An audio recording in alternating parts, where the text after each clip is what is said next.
삼성 SDI가 미국의 대형 에너지 전문 기업의 ESS용 LFP 배터리를 대규모 공급합니다. 계약 규모는 2조 원을 훌쩍 넘으며 오는 2027년부터 약 3년간 공급할 예정인데요. 업계에서는 내구성이 뛰어난 각형의 장점과 첨단 안전성 기술로 글로벌 시장에서 인정받은 것이라고 분석하고 있습니다.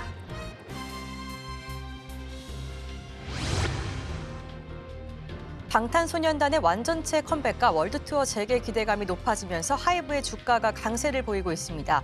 화제성과 글로벌 팬덤 규모를 고려할 때 K-팝 아티스트 역대 최다 관객 수 기록 경신이 유력하다고 보고 있는데요. 이 본격적인 활동은 하이브 실적 개선으로 이어질 전망입니다.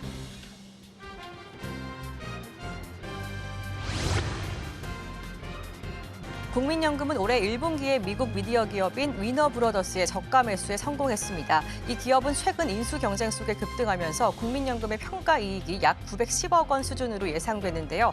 다만 국민연금은 같은 포트폴리오 속에 넷플릭스도 보유하고 있어서 수익이 일부 상쇄될 수 있다는 지적도 나오고 있습니다.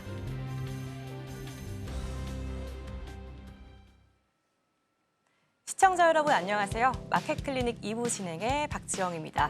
우리 시장은 내일 FOMC 회의 결과와 또 오라클의 실적 발표 등을 앞두고 있으면서 잔잔한 분위기 속입니다.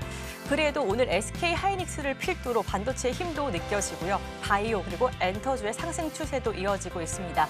이러한 시장에서 우리는 어떠한 전략을 세우면 좋을지 저희 방송 참고해 보시면 좋을 것 같습니다. 저희 방송에서 제공해드리는 정보는요, 투자 판단에 대한 조언일 뿐 가치 판단과 상승 하락을 보장하고 있지 않다는 점 주의하시길 바랍니다. 자, 그렇다면 머니플로우 통해서 시장 더 자세히 살펴볼 텐데요. 오늘 투자의 큰 손들은 어떤 시그널에 주목을 했을까요? 오늘 투자의 맥을 짚어주실 분이시죠. ISS의 김태성 전문가님 모셨습니다.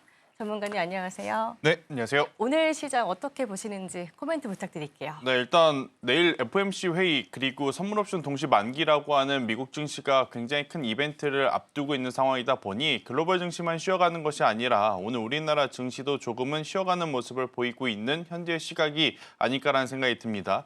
전체적으로 지금 외국인들 같은 경우에는 원달러 환율에 대한 부담감을 계속 이겨내기에는 좀 부담스러운 것 같습니다. 지수가 상승할 때에도 불구하고 지금 원달러 환율이 현재 시점으로 1,470원 이상을 지금 흘러가고 있는 상황이라 아무리 굉장히 좋은 퍼포먼스 혹은 좋은 뉴스, 좋은 호재성 뉴스가 나온다 하더라도 그 힘이 전강 후강을 만들어내기에는 다소 역부족인 그러한 시장 흐름들이 연속이 되고 있는 것 같습니다.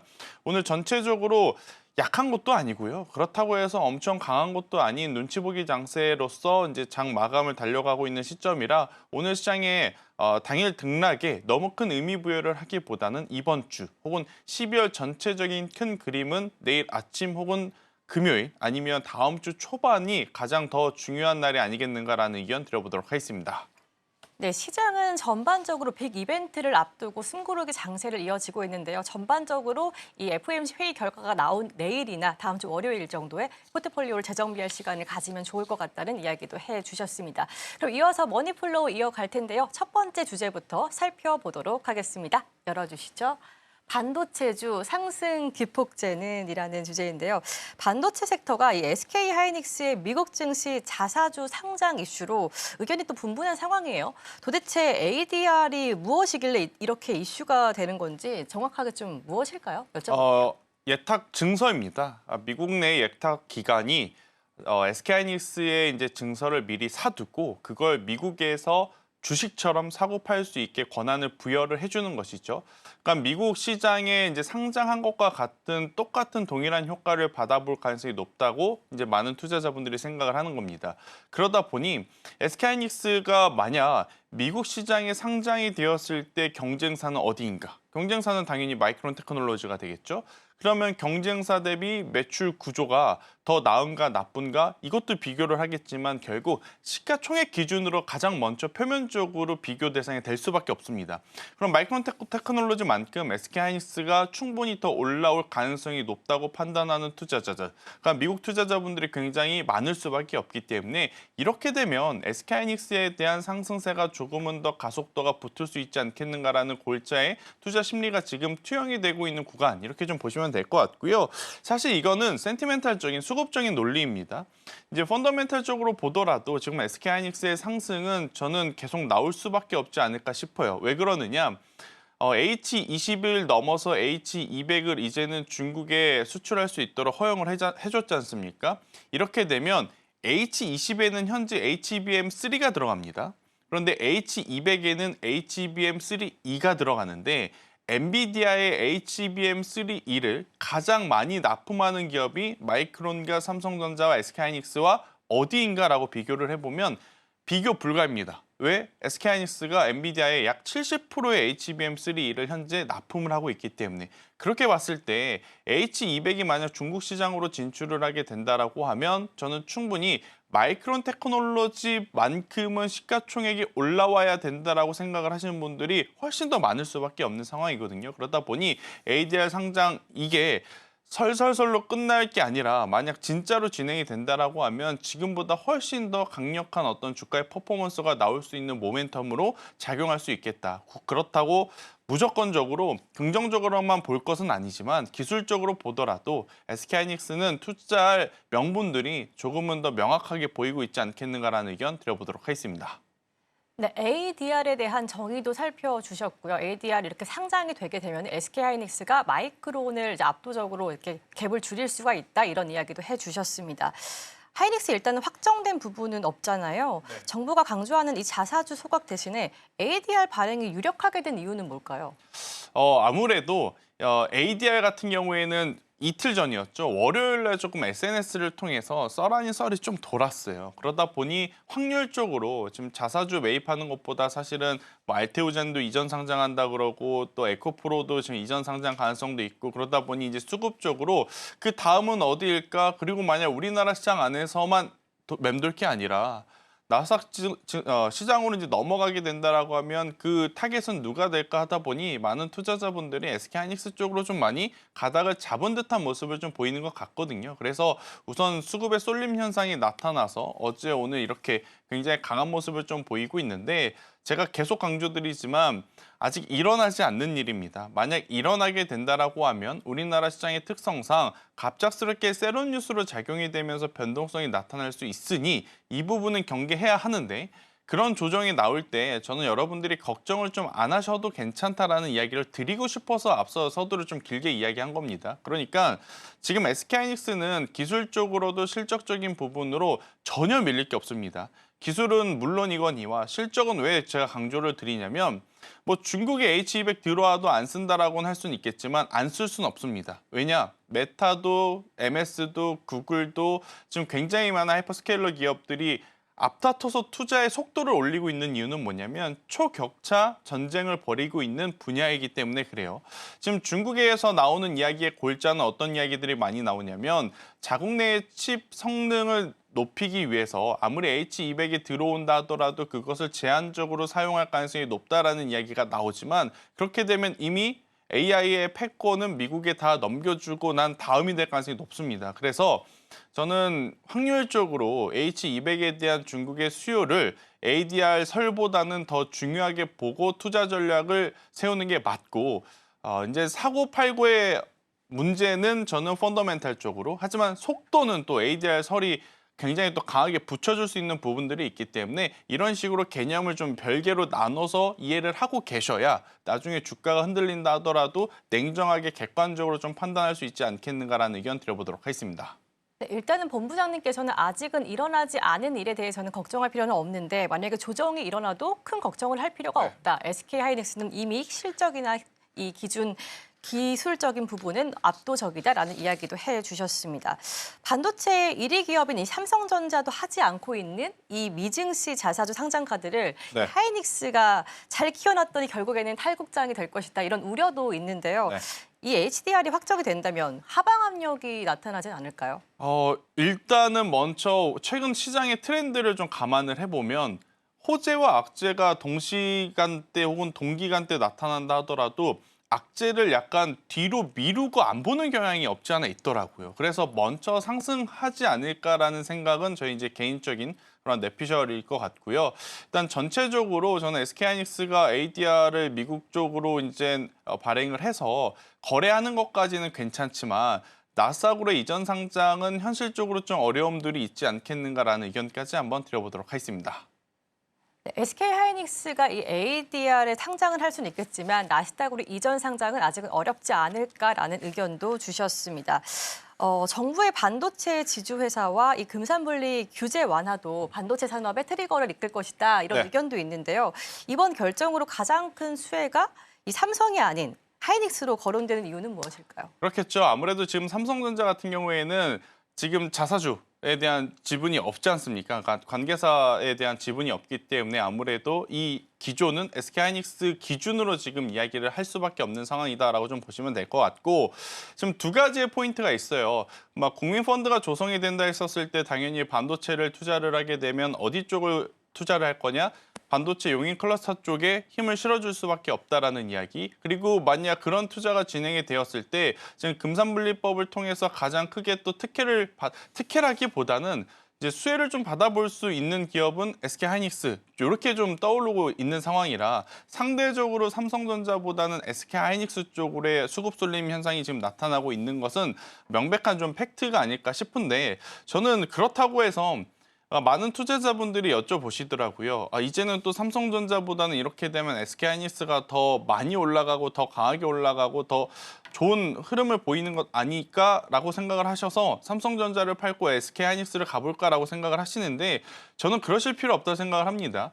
그러니까 과거라고 하면 좀 너무 먼 미래 같지만 불과 1년 전만 하더라도 HBM이라고 하는 키워드가 굉장히 중요했기 때문에 당연히 HBM을 월등히 생산을 많이 하는 SK하이닉스의 편을 지금 들어줄 수밖에 없었죠. 하지만 지금은 어떻습니까? 삼성전자도 HBM3E 그리고 HBM4에 대한 이야기들이 계속 나오고 있는 상황 속에 굳이 이분법적으로 나눠서 삼성전자가 더 좋냐 나쁘냐, SK하이닉스가 더 좋냐 나쁘냐 이걸 가릴 필요는 없다는 생각이 들고 있고, 또 삼성전자 팔아서 SK하이닉스를 산다, 또 삼성전자 가면 SK하이닉스를 팔아서 삼성전자를 산다, 이렇게 되었을 땐 저는 크게 수익 메리트가 없다고 생각이 들어요. 어찌되었든 삼성전자와 SK하이닉스는 최근에 보면 예전에는 서로 다른 배를 타고 있었다라는 느낌이라면 이제는 그 배가 조금은 연결이 된 느낌이라서 어떤 것을 가지고 계시든 저는 충분히 둘 다 좋은 성과를 낼 수 있는 시점에 돌입하지 않겠는가라는 의견을 한번 드려보도록 하겠습니다. 네, 지금 시점에서 SK하이닉스 같은 경우는 워낙에 이슈가 많기 때문에 조금 더 부각이 되고 있지만 너무 이분법으로 생각할 필요는 없고 삼성전자, SK하이닉스 모두 유망하다라는 이야기도 해주셨습니다.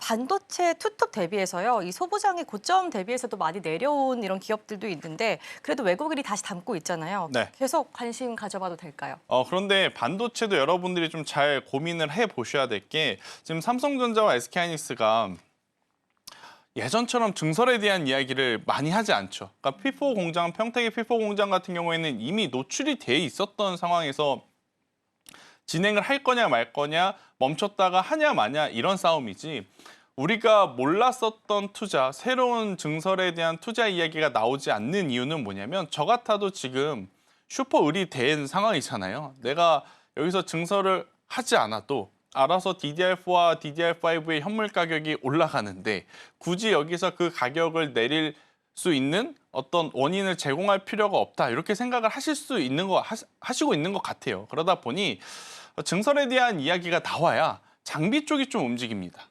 그런데 최근에 보면 장비주들이 고점 대비 낙폭이 상대적으로 좀 깊고요. 대신 소재라든지 부품 쪽은 조정이 나온다 하더라도 그 조정의 폭이 그렇게 깊지는 않는 상황.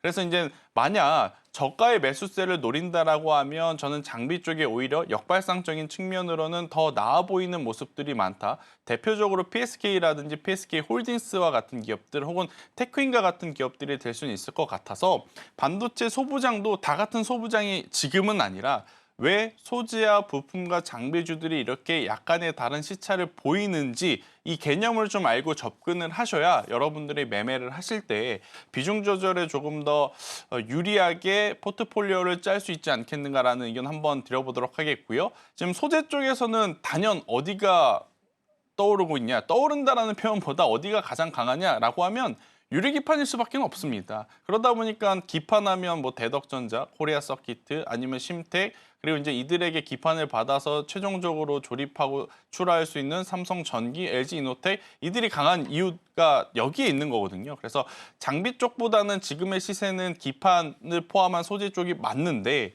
만약 없으셨던 분들이 저점에 매수세를 하고자 하신다면 오히려 역발상적으로 장비주 쪽을 보시는 것도 이제는 괜찮은 타이밍에 들어오지 않았는가라는 의견을 드리도록 하겠습니다. 지금 소부장 쪽에서는 이 소재로 유리기판 이쪽으로 집중이 되고 있다고 말씀을 해주셨고요. 이 장비 쪽도 저가 매수세를 노리기에는 괜찮다라는 의견도 주셨습니다. 오늘 국민성장펀드가 출범했잖아요. 네. 반도체 투심을 자극할 수 있을까요? 그러니까 국민성장펀드가 반도체뿐만이 아니라 시가총액 대형주들에 대한 투심 자체를 촉진시킬 수 있을 것이라고 좀 봤어요. 그런데 생각보다 우리가 워낙 김칫국을 좀 빨리 마셔서 그런지 막상 오늘은 그렇게까지 그리고 이제 FOMC를 앞두고 있어서 그런지 강력한 매수세가 들어왔다고 보기에는 굉장히 애매하죠. 현물 기준으로 보더라도 오히려 펀드가 조성이 됐는데 그 펀드가 아직 스타트를 안 누른 것 같다라는 생각이 들 정도로 외국인은 매수인가 반면에 기관은 또 매도란 말이에요. 그래서 이제 오늘의 어떤 흐름에 그러한 뉴스의 어떤 긍정적인 부분까지 너무 확대 해석할 필요는 없겠지만 그래도 수급적으로 굉장히 또 강한 매수 자금이 들어올 가능성이 높다는 것을 감안을 해보면 우리가 이렇게 조정일 때 보유하고 있는 종목군들 어디까지 떨어지냐 이거 추가 매수를 해야 되나 이런 것만 보실 게 아니라 객관적으로 만약 내가 기관 투자자가 돼서 앞으로 코스닥이라는 코스피라고 하는 혹은 여러분들이 가지고 있는 A, B, C라는 D라는 종목을 매수를 한다라고 전제를 깔았을 때 매수할 만한 명분, 그러니까 명분이라고 하는 것은 누가 보더라도 인정할 만한 기술력 아니면 누가 보더라도 지금 돈을 잘 벌어서 주가의 가치가 올라갈 만한가 이것을 조금은 고민해보는 시간을 가지시는 게 맞지 않겠는가라는 의견 드리겠습니다. 네, 국민성장펀드에 있어서 오늘 움직임이 크지는 않았지만 그래도 추후에 이 수급이 매수세로 들어올 확률이 있기 때문에 조금은 집중해볼 필요도 있다라는 이야기도 해주셨습니다. 앞서서 이 SK하이닉스의 HBM3E 공급 비중이 90% 안팎을 차지하다 보니까 아무래도 유리하다 이런 이야기 해주셨잖아요.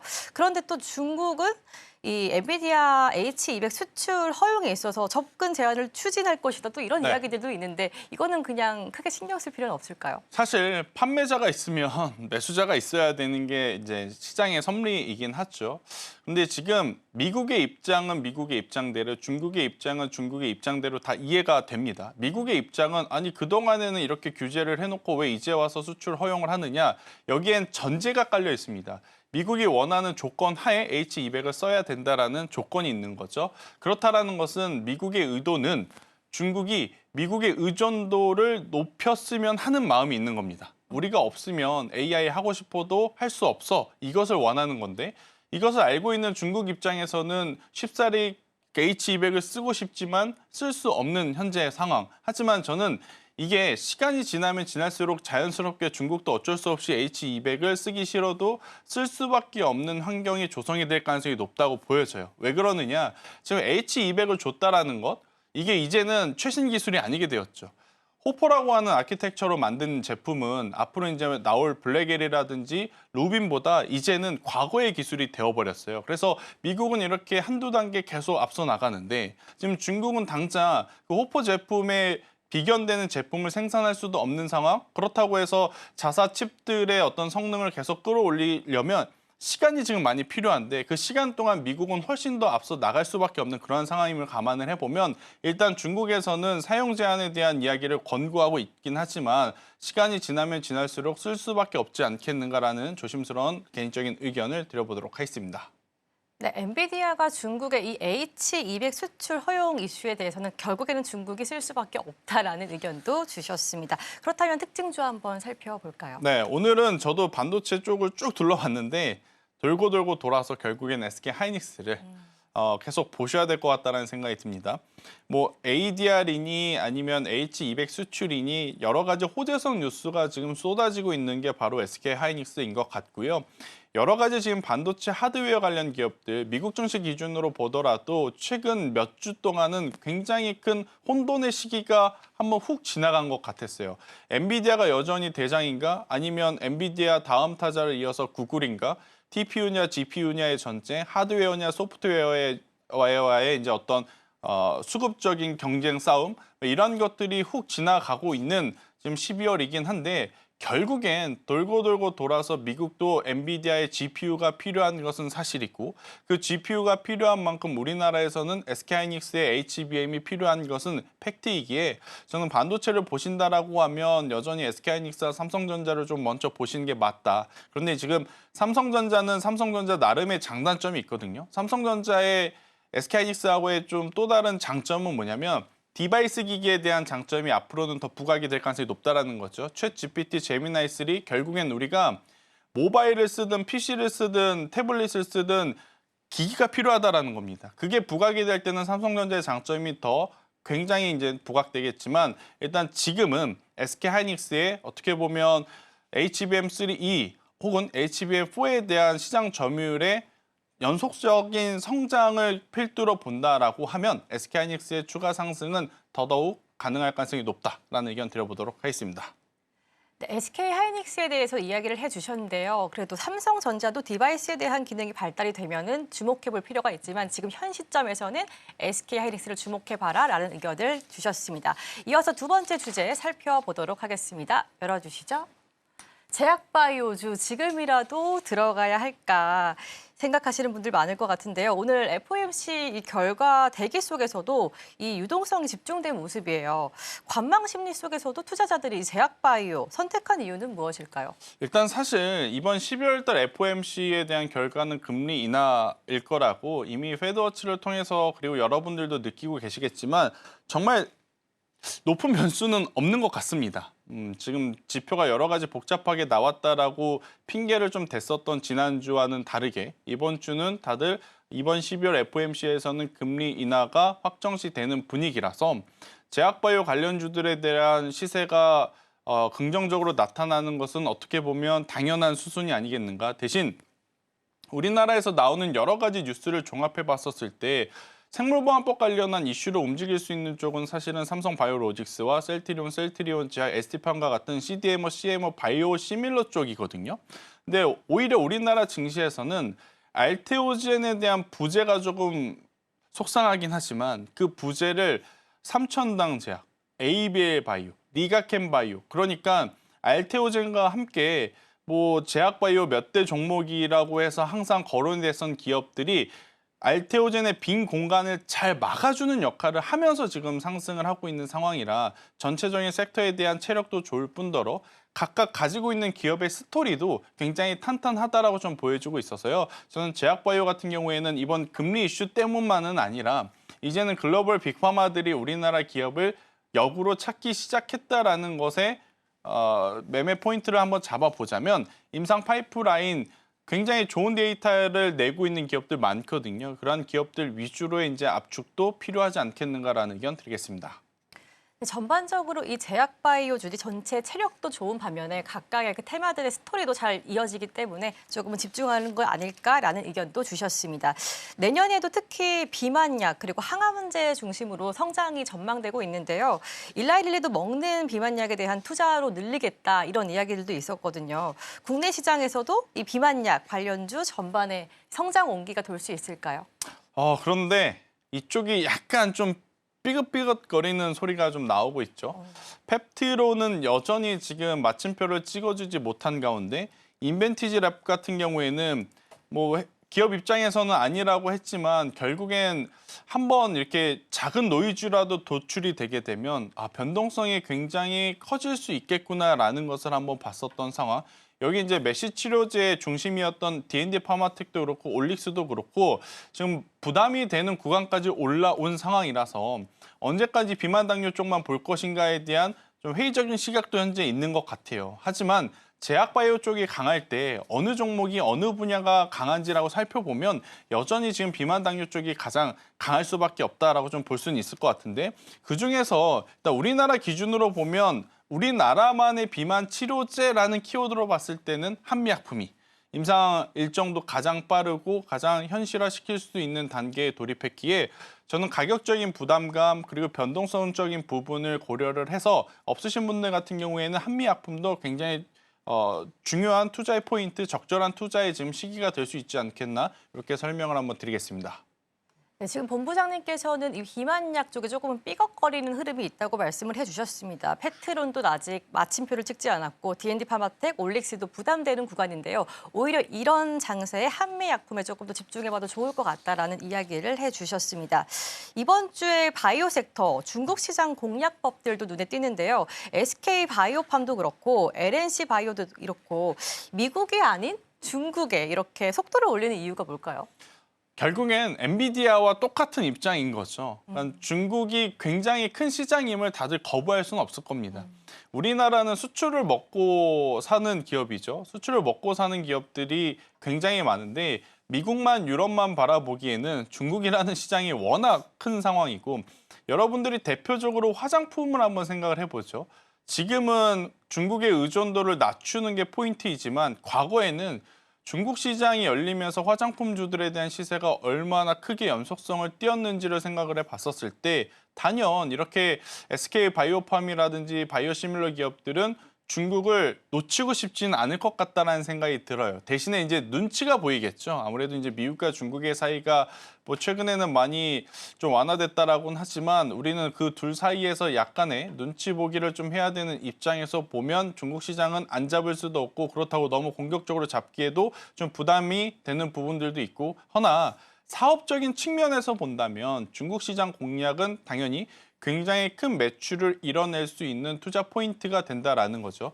특히 SK 바이오팜 같은 경우에는 이제는 세노바베이트가 뇌전증 신약인데 이 뇌전증 신약을 통해서 안정적인 북미 쪽에서의 캐시카우 역할을 할 수 있는 상황에서의 중국 진출을 노리고 있는 거라 중국 진출이 약간 좀 모자른다 하더라도 버틸 수 있는 체력을 많이 만들어 놨어요. 그 기준으로 보면 저는 다른 기업들보다는 SK 바이오팜에 대한 관심도를 높여가시는 게 좋을 것 같고 특히 SK 바이오팜 같은 경우에는 주간 단위로 혹은 월간 단위로 이 세노바메이트의 처방자 수위를 우리가 확인을 할 수 있거든요.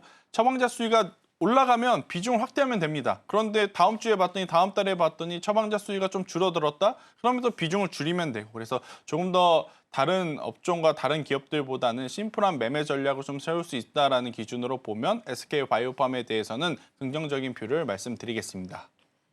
네, 국내 바이오 시밀러 기업들이 이제 미국과 유럽만 보기에는 중국이 너무 큰 시장이기도 하고 그런 점에서 SK 바이오팜을 주목해봐도 되겠다라는 이야기도 해주셨습니다. 아까 앞서서 미국 생물보안법 이야기도 잠깐 나왔는데요. 올해가 가기 전에 이 보안법이 통과될 거란 관측도 나왔는데 그렇게 되면은 반사 이익을 우리가 받을 거다. 이런 가능성도 많잖아요. 그 네. 온기가 이 바이오 소부장까지 갈 수 있을까요? 그럴 수는 없을 것 같아요. 일단은 미국이 중국을 견제를 한다는 건 딱 하나의 기업이 지금 딱 걸리는 거거든요. 우시바이오.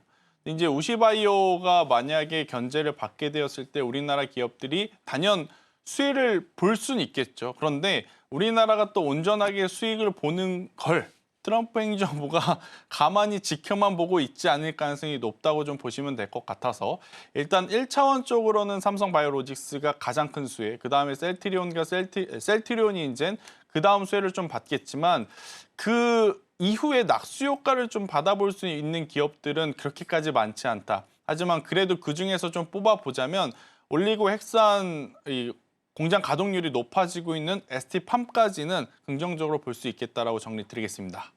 네, 소부장 쪽에서도 이제 낙수 효과를 볼 수 있는 기업들은 많지는 않다라는 이야기를 해주셨습니다. 그럼 이어서 특징주 한번 살펴보도록 하겠습니다. 네, 오늘 저는 지아이노베이션이라는 기업을 좀 가지고 나왔습니다. 그러니까 지아이노베이션 같은 경우에는 면역 항암제 시장에서 지금 두각을 나타내고 있는 상황이라고 좀 보시면 될 것 같고 이번에 임상 1상 데이터를 통해서 완전 관해를 통한 시장의 기술력을 이제 선보인 상황이라고 좀 보시면 될 것 같은데 지금 라이센스 아웃에 이미 성공한 기업들은 주가가 많이 올라왔겠죠. 그러면 많은 투자자분들이 그다음 관심을 가질 것은 당연 이 라이센스 아웃에 가장 근접한 기술력을 보이고 일정을 보인 기업이 어디냐 여기에 좀 포커스를 맞춘 것 같아요. 저는 사실 그동안의 서울경제 이 시간을 통해서 퓨처캠에 대한 이야기를 굉장히 많이 해왔는데 퓨처캠 같은 경우에는 이제는 신규 매수하기에는 다소 좀 부담스러운 가격대에 좀 진입을 했기에 저는 오히려 GI 이노베이션처럼 아직은 시세가 크게 나진 않았지만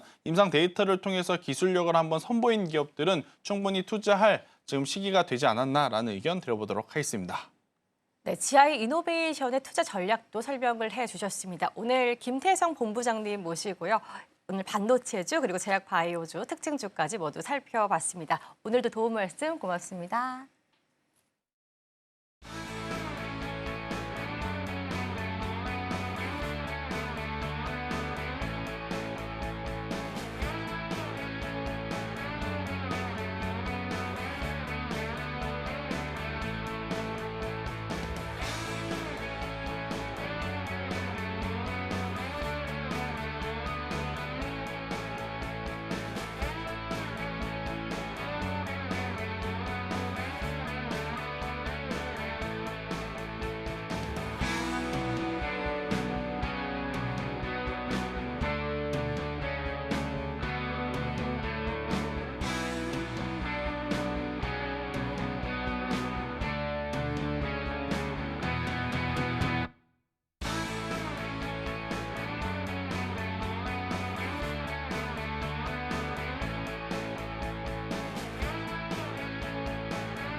고요. 에코프로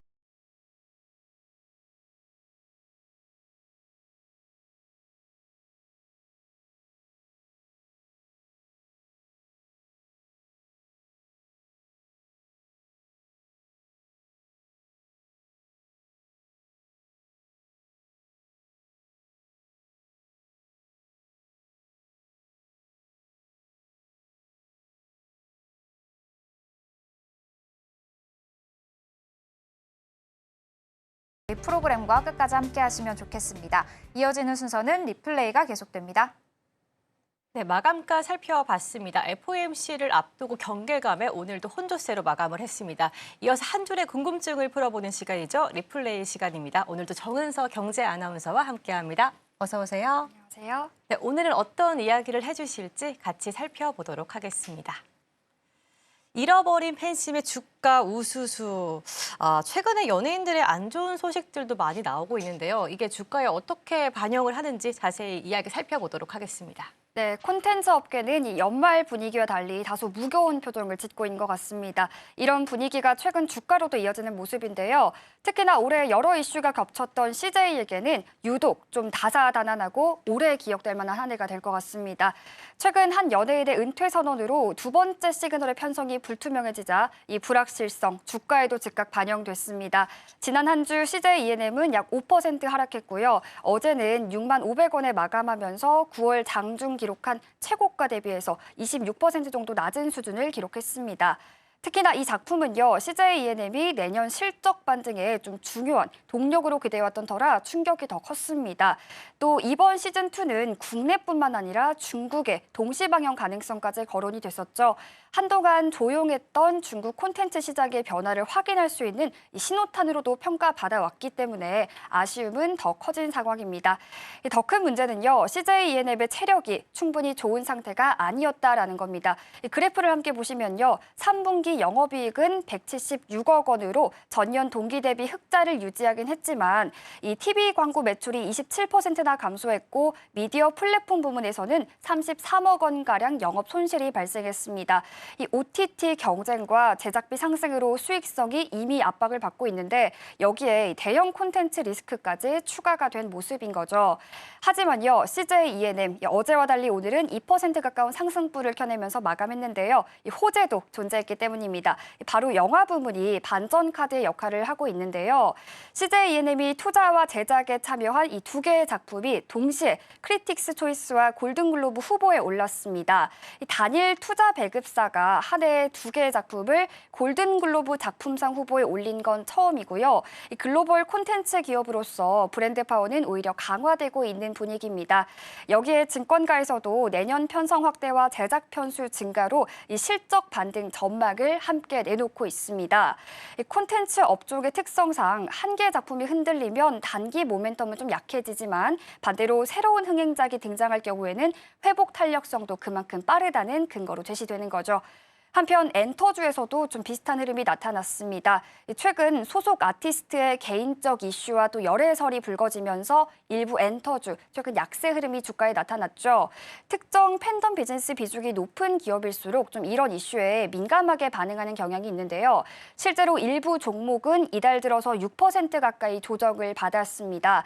다만 소속사 측 입장이 명확하게 나오지 않은 만큼 시장의 영향은 좀 제한적이었고요. 전체 엔터 섹터 흐름을 바꾸기에는 모멘텀이 약하다는 분석도 있었습니다. 그런가 하면 최근 방탄소년단은 그룹 해체설로 팬들을 잠 못 이루게 했는데요. 고개 숙인 사과로 일단락됐고 오늘 하이브 주가는 3%대 반등하는 흐름 보여줬는데요. 방탄소년단 2026년 모든 멤버들의 군 복무가 마무리되면서 내년 봄 완전체 컴백을 앞두고 있습니다. IM증권은 BTS의 신규 앨범과 또 월드 투어 가능성을 반영해서 목표 주가 40만 원을 유지했습니다. 이처럼 증권가가 강조하는 흐름은요, 내년입니다. 내년은 K-콘텐츠와 K-팝 시장 모두에서 좀 굵직한 모멘텀이 한꺼번에 집중되는 시기로 꼽히는데요. 이 글로벌 투어 재개와 신작 콘텐츠 확대, OTT 해외 진출과 4대 기획사의 라인업 강화까지 정말 엔터와 콘텐츠 업황을 동시에 끌어올릴 만한 재료가 유난히 많은 한 해로 평가되고 있습니다. 이 호재와 악재가 공존하는 상황 속에서 결국 오늘 엔터주 전반적으로 상승 흐름으로 마감했는데요. 결국 시장은 지금의 리스크보다는 앞으로의 회복 가능성에 더 집중하는 모습입니다. 흔들린 콘텐츠주들이 내년 어떤 작품으로 또 반등의 신호탄을 쏘아 올릴지 그리고 업계가 구조적 리스크를 어떻게 해결해 나갈지 끝까지 주목해 보시죠. 네, 콘텐츠 이 업계와 이 엔터주도 악재가 있으면 호재가 있는 만큼 전화위복의 기회가 되길 바라보겠습니다. 지금 현재 시장은 혼돈 속에서 순환매가 이어지고 있는데요. 그래도 주가는 크게 흔들리진 않았습니다. 내일 FOMC 회의 결과를 이제 두고 나서 그리고 나서 순환 그리고 어떻게 될지 방향성은 조금 더 지켜보면 될 것 같습니다. 오늘 저희가 준비한 소식은 여기까지입니다. 저희 방송에서 준비한 소식은요. 가치 판단과 상승 하락을 보장하고 있지 않다는 점 주의하시길 바랍니다. 저희는 내일 같은 시간에 찾아뵙도록 하겠습니다. 오늘도 시청해 주셔서 고맙습니다.